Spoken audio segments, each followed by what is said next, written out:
O SBT, Canal 4, em São Paulo, vai ter que pagar R$100 mil para cada um dos ex-donos da escola base. O colégio fechou as portas em 1994, depois que os proprietários foram acusados de abusar sexualmente de alunos.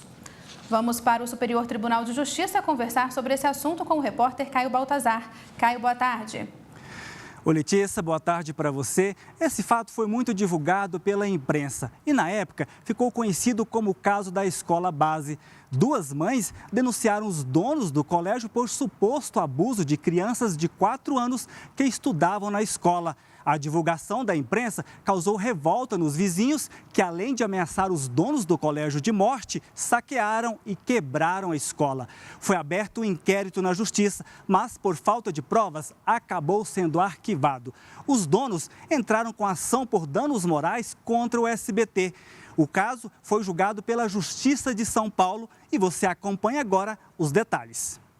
A Justiça Paulista aceitou o pedido por entender que há limites na liberdade de imprensa e que quando existem abusos e eles causam danos, é obrigação indenizar as vítimas. Com isso, ficou confirmado o pagamento de R$300 mil para cada ex-dono da escola.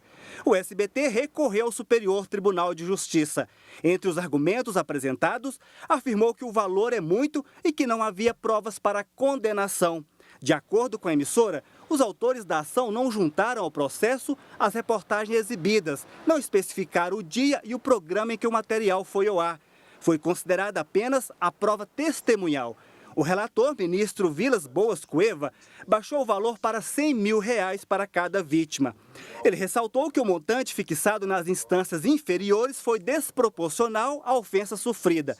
Quanto à prova testemunhal, o ministro considerou ser suficiente para mostrar que o SBT exibiu reportagens sensacionalistas sobre fatos que depois foram desmentidos, o que prejudicou a honra e a imagem dos ex-donos da escola.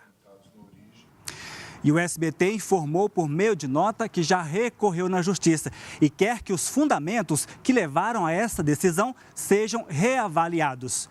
E o Superior Tribunal de Justiça julgou o caso relacionado ao comportamento de um policial militar em Pernambuco. Mas quem conta essa história para a gente é a repórter Thaís Ceruti. Thaís, o que ele fez mesmo para responder na Justiça? Boa tarde para você. Boa tarde, Caio. Boa tarde a todos. O policial militar foi expulso da corporação por ter usado viatura da polícia para interesses particulares. Ele teria ido com o carro oficial até a casa dos pais e de lá para uma festa de carnaval. Mas o PM não considerou esse ato um motivo para ser expulso da polícia militar e entrou na justiça para pedir a anulação do processo administrativo. Alegou que o prazo passou para ser punido e que o princípio da presunção de inocência foi violado. Veja os detalhes na reportagem. De acordo com o processo, o Tribunal de Justiça de Pernambuco entendeu que não cabe ao Judiciário interferir na decisão administrativa. Isso porque a corporação seguiu os procedimentos legais. Além disso, lembrou que o PM já havia desrespeitado outras vezes o Código Disciplinar dos Militares de Pernambuco. O policial recorreu ao Superior Tribunal de Justiça. De imediato, a segunda turma do STJ concordou com a posição do Tribunal Pernambucano.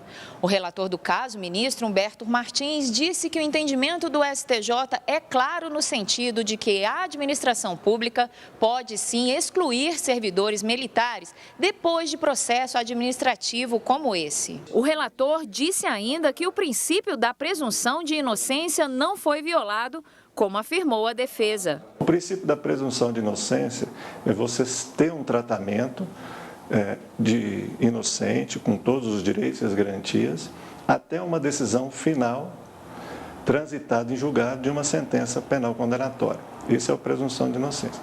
O que o STJ analisou foi no sentido de que ele teve um devido processo legal, foi apurado com ampla defesa e contraditório. E uma das provas da qual levou à condenação dele foi justamente sua confissão, o qual ele confessa justamente que utilizou uma viatura para fins particulares. Então, não teria como ter uma violação desse preceito constitucional.